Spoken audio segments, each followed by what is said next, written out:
If you've been on my channel for any length of time, you've heard me particularly rail against doomers or crash bros. I actually want to flip the script. I want to go after the gurus that have been talking about real estate investing being easy. They've been talking about double digit returns. They've been talking about, doing this or that form of real estate investing. And I believe a lot of them were nothing more than social media influencers at worst, and at best they were financial engineers. They were not operators.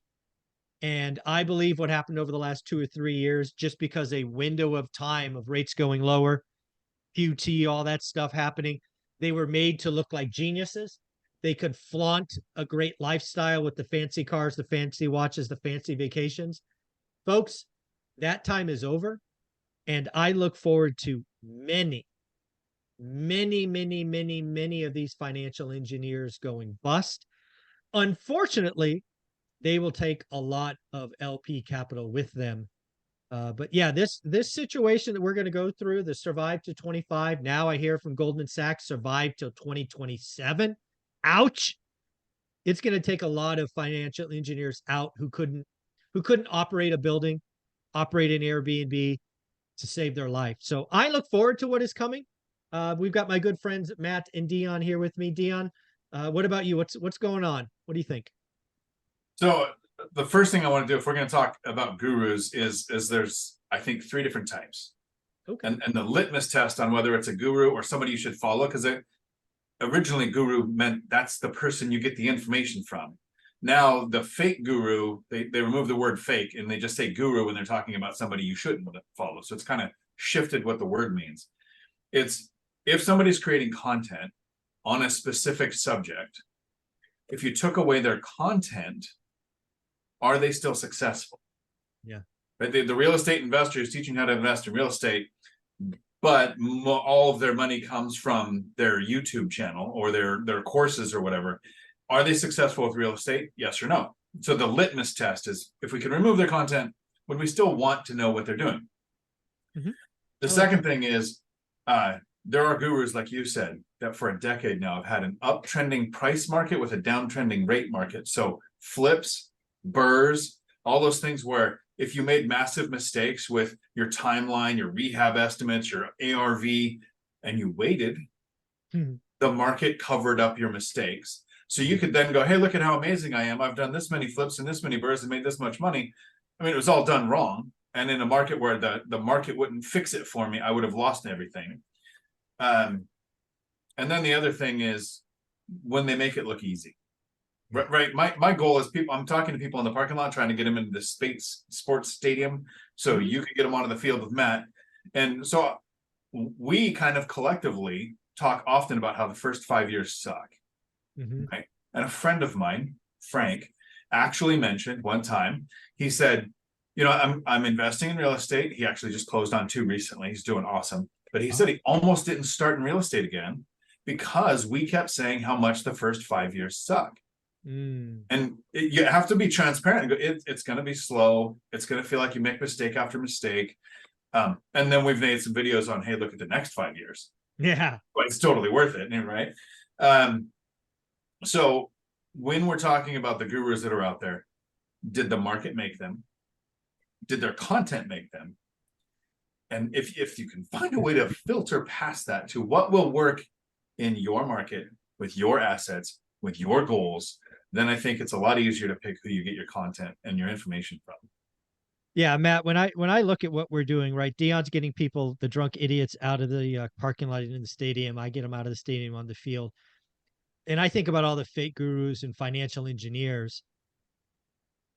It's almost disrespectful, I think, with what they've been doing the last 3 or 4 years, and spreadsheets this and IRRs and blah, blah, blah, and raising. It's been disrespectful to guys like you who get your hands dirty every day, and you're making decisions on a portfolio that's roughly doubled in the last 3 or 4 years.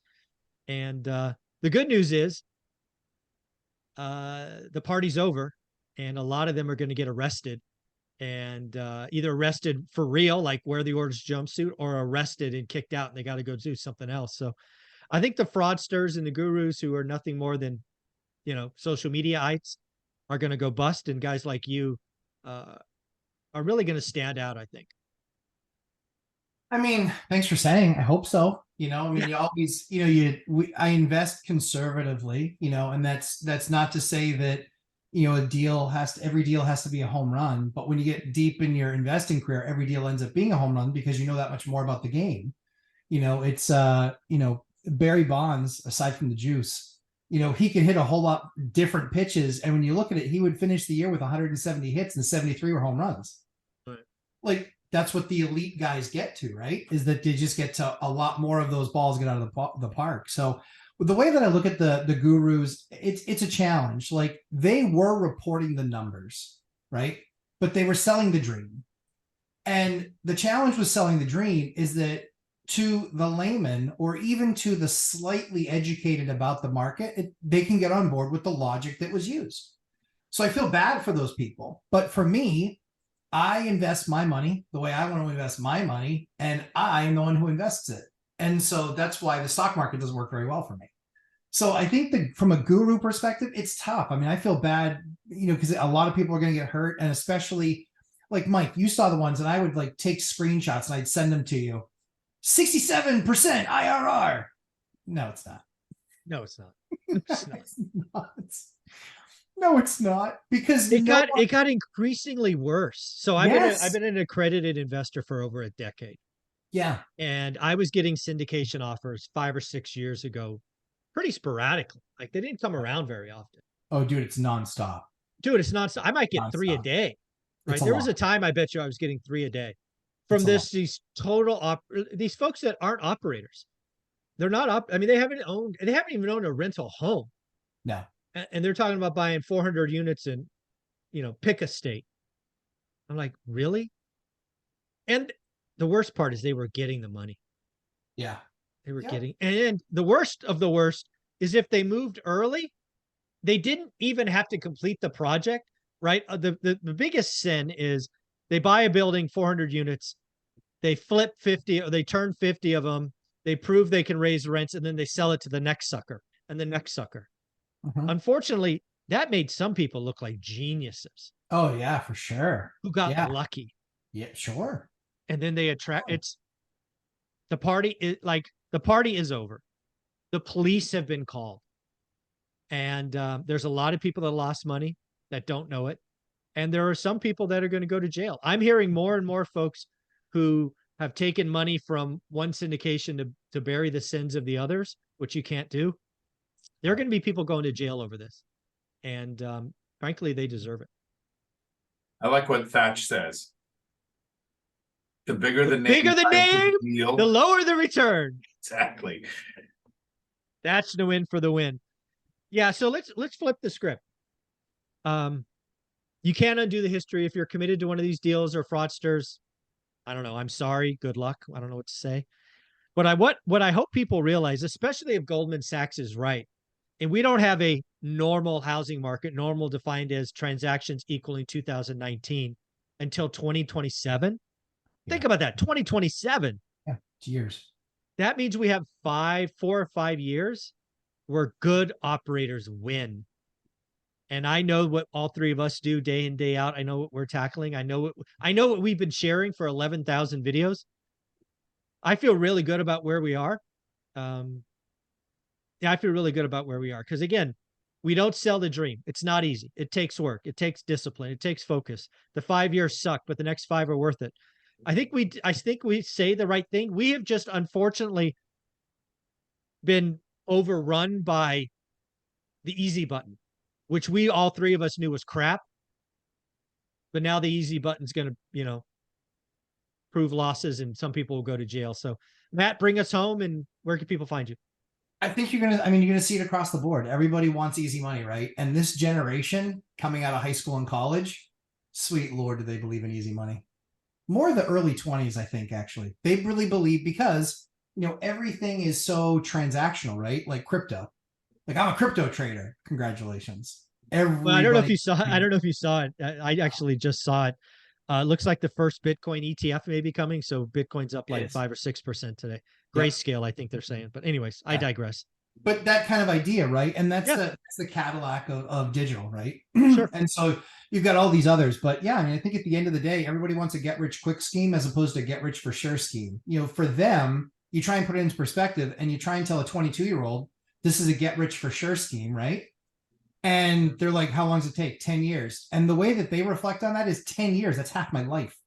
Yeah, I've told people, yeah, if you give me 10 years, I could, you're 18, give me 10 years, by 30, you could be done. Nah, dude, I'm gonna go do this, I'm gonna go do that, I'm gonna do this. I'm like, all right, I'll You see you know, in a few years. the problem is that they don't understand. It's the same people that believe that they're really good at baseball and they're going to end up in the majors.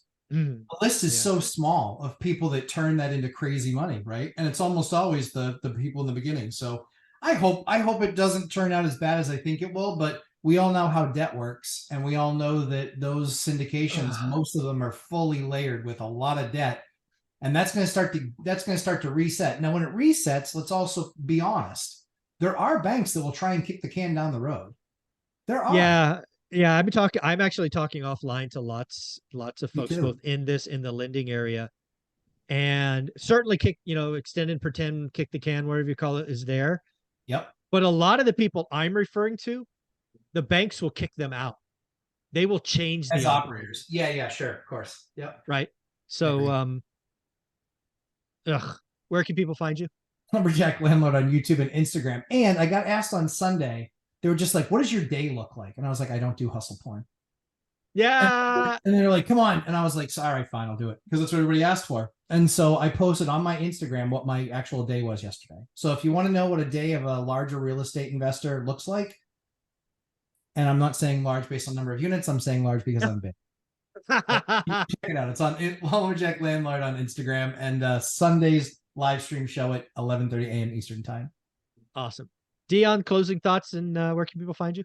So there's two things. The first is, I don't know if this is a t-shirt or a merch item for you, but I think there's 3 buttons. Ah, There's the easy button and there's the panic button. And both of those get, waxed to where they'd be faded, right? The gurus are saying it's easy. The crash bros are saying panic. Then there's a do the work button that needs dust on it. Nobody wants to push it. Nobody wants to actually do it. And I think most people have that I want to get rich overnight. That's why the lottery is a tax on the poor. Mhm. I think most of us Gen Xers are going to be surprised by maybe not the millennials. There's a few like Millennial Mike, but I think we're going to be surprised by the next 2 generations because they're growing up where they don't have, you only have school and what your crazy aunt or uncle taught you as a kid. You have Gary V, Alex H, like the viral videos from guys that are saying, you have to take charge of your life. And I think it's contributing to why we have, and I've said this before in videos, there are more Gen Z homeowners at the age of 25 than there are millennials or Gen X. So I think we're going to see I hope to make most of us Gen Xers wrong, that the next generations are just going to suck. We're going to be surprised. I think they're going to do much better than most of our peers do. Yeah, I would actually agree with that. I've been lucky enough with a growing channel to kind of interact more. Yeah, I think millennials get a bad rap. I think if you look at the stats, they far exceed Gen X in most cases, age for age. They beat baby boomers on some things, not all, but some things. And I actually think the sleepy generation is going to be Gen Z. Right. I think Gen Z is going to shock a lot of us in a good way and not in Most of them way. aren't going to have jobs. Most of them are going to own companies. Not a bad thing. Not a bad Nope. thing. Guys, Unless thank you they're very not. much for being here. I appreciate the 3 amigos. You guys are awesome. And as you both should know, but I will say it here, you are both obviously featured speakers at the Vegas event. I hope to announce a location sometime around September 9th or 10th. I'm visiting 2 locations on the 8th, so we'll see what's what. So fingers crossed. Thanks, guys. Thanks, Mike. Yeah. Mhm.